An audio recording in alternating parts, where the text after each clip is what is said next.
Assalamualaikum warahmatullahi wabarakatuh. Bersama Bu Aini di sini menyampaikan materi pencatatan transaksi pada jurnal umum.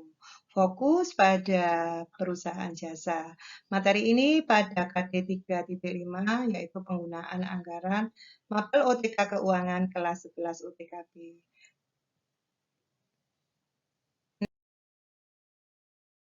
Sebelum mencatat ke dalam jurnalnya, kita analisis dulu yang benar bagaimana cara menganalisis yang benar. Kita golongkan ke beberapa transaksi pada beberapa akun.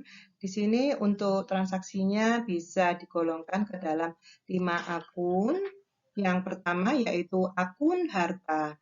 Apa saja yang masuk pada akun harta di sini? Akun harta ada kas, piutang, perlengkapan, peralatan, dan kendaraan. Ada akun utang. Akun utang biasanya untuk mencatat transaksi, misalnya terjadi pembelian peralatan, karena ini adalah usaha di bidang jasa. Ibu nanti contohkan untuk usaha salon ya, yang mudah untuk dipahami. Karena kalian ini kan masih awal mempelajari bagaimana pencatatan transaksi. Ya, ada apa saja? Nah, piutang usaha, ada utang bank. Utang bank ini misalnya kalau salon mau meminjam kredit di bank untuk usahanya, nanti transaksinya masuk ke utang bank pencatatannya. Ada modal di sini. Apa saja yang ada di mana? Ini adalah modal. Biasanya untuk modal awal masuk ke akun modal. PV ini misalnya kalau pemilik mengambil untuk kepentingan pribadi, nah masuk ke PV di sini. Kemudian ada pendapatan. Pendapatan untuk semua transaksi apabila eh, usaha menerima dari pelanggannya setelah mereka memberikan servis kepada pelanggannya. Sehingga itu merupakan apa? Suatu pendapatan. Dan ada lagi beban yang terakhir. Di dalamnya ada beban gaji, beban sewa, beban iklan, beban listrik, beban telepon. Satu lagi ada beban PDAM ya, itu masuk ke beban juga. Nah, setelah kalian bisa menggolongkan semua pada akun-akun yang ada di sini untuk mempermudah dalam pencatatannya nanti juga benar. Nah, kita masuk kepada tabel di sini. Apa saja di sini tabelnya? Ini adalah tabel saldo normal. Ya, di mana di tabel ini ada 5 akun tadi yang Ibu jelaskan di sini. Nanti bagaimana pencatatannya? Karena apa? Di jurnal itu menggunakan sistem double entry, di mana pencatatan transaksi ini berpengaruh pada satu akun, di mana pencatatannya bisa lebih dari 2 akun yang ada di situ masuk ke posisi debit apa kredit. Sehingga harus sama nanti, ya.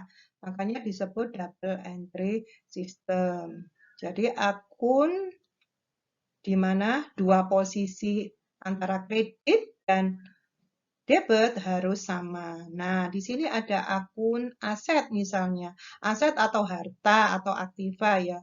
Jika bertambah nilainya, contohnya tadi modal yang masuk, itu tentunya kalau modal masuk 10 juta misalnya, itu nanti masuk ke cash 10 juta, cash masuk akun harta, ini bertambah, masuk ke debit.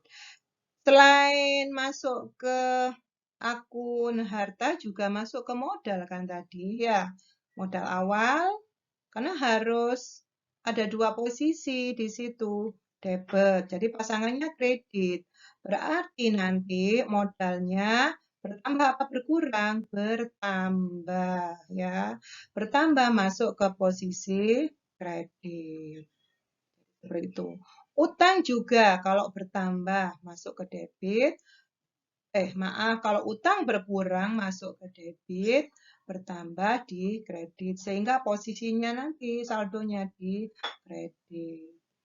Jadi modal sudah ya, kalau modal bertambah itu ada di kredit, kalau berkurang ada di debit.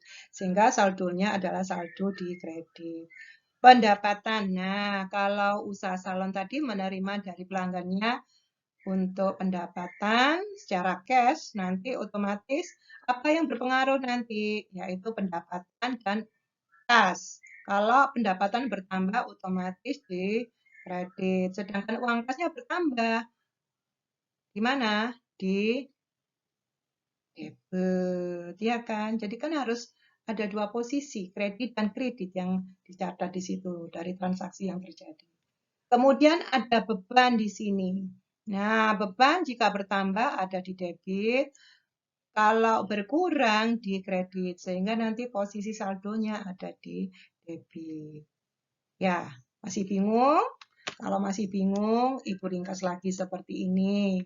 Nah, ini loh aslinya sama. Harta dan beban, makanya Ibu kasih warna yang sama.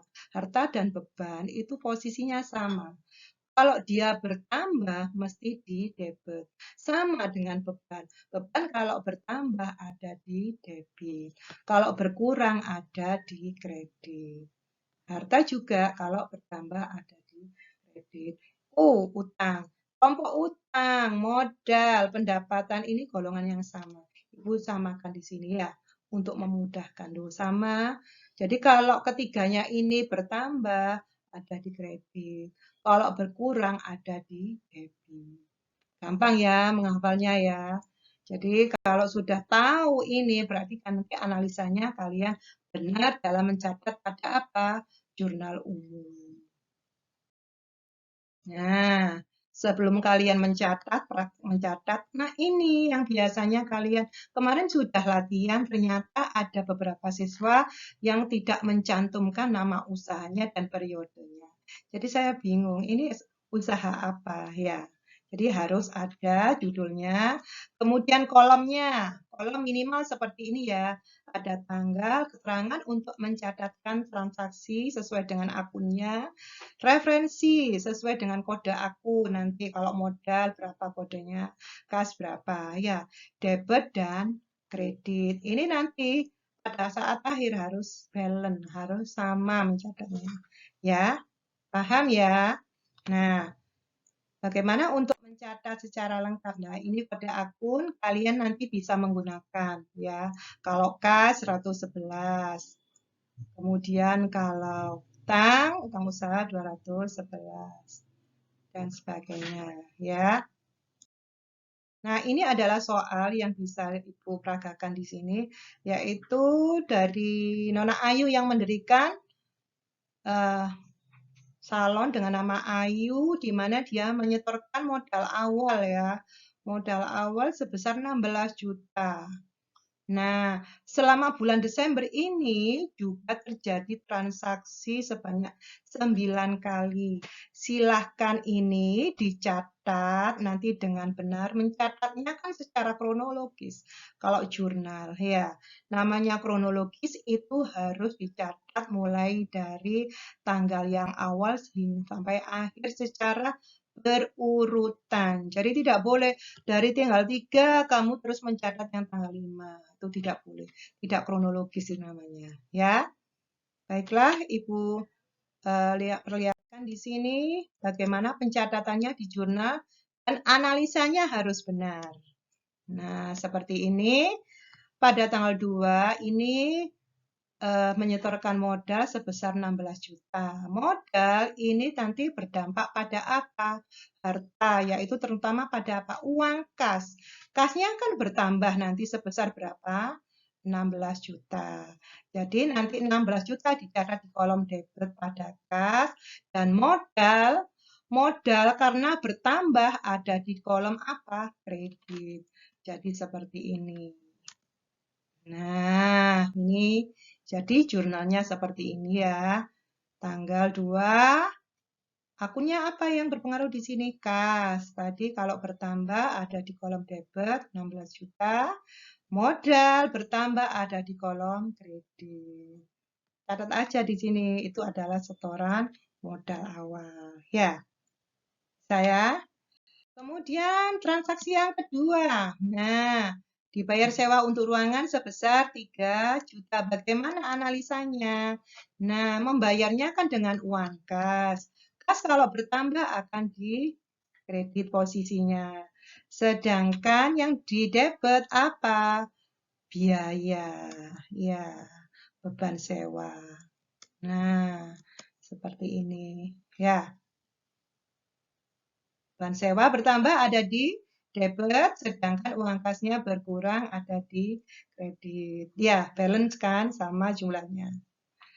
Kemudian lanjut yang ketiga, transaksi pembelian perlengkapan. Nah, ini perlu dicermati.